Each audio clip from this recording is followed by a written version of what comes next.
I'm joined right now by Michael Campbell, who has Patriot Spirit. He won the Vosburg.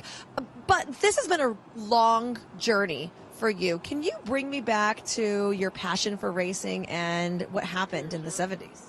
Well, I started out as a jockey and had a very brief career. I got hurt very badly in my second year of riding.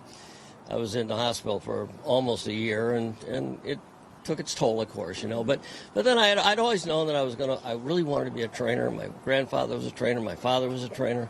So I said, well, you know, I nothing wrong with my brain. And so I worked hard. My wife worked equally as hard. And we started a small stable. And after a short time, I became a leading trainer in Cleveland. And then we decided, well, we're going to move to Chicago because we want to be a little better at racing. So we moved there, and we had quite an extensive, good career there. I did, and my family certainly helped, and my two boys became riders. And so we've developed a good lifestyle in Chicago, but unfortunately racing left us with Arlington Park, and Hawthorne is struggling, and as a result I left, and I'm racing in other venues now, and we're been quite successful, and especially with stake horses. And you mentioned that you have sons, twin boys, if I'm not mistaken, right? I certainly do. And one of them rode your first Breeders' Cup starter. Is that also a true story? True story. Thank you, Google. It was a great family experience. I had a little hard luck in that race. We were in the one hole. You see all these people gasp when they get the one hole. Well, I was one of them, but you know, we got over that, and we're back to do a little better. And I think we got a little better chance this time. We got this horse is really really good, really fast, and he's very capable. So we're looking forward to a big effort.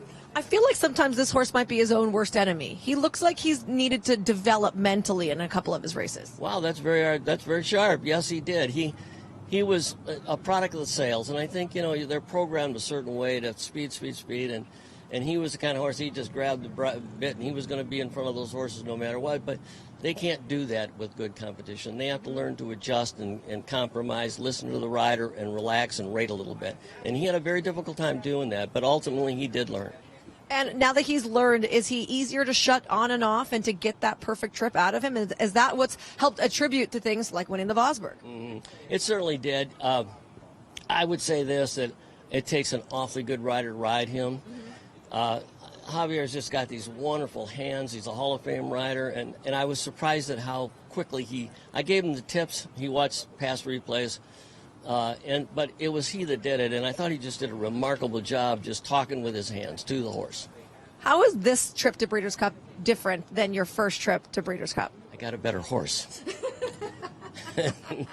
That makes a lot of difference, right? It certainly does, yes. Well, I appreciate the time. Best of luck with you in Patriot Spirit. Thank you very much, Michelle, and thank you. Thank you, FanDuel.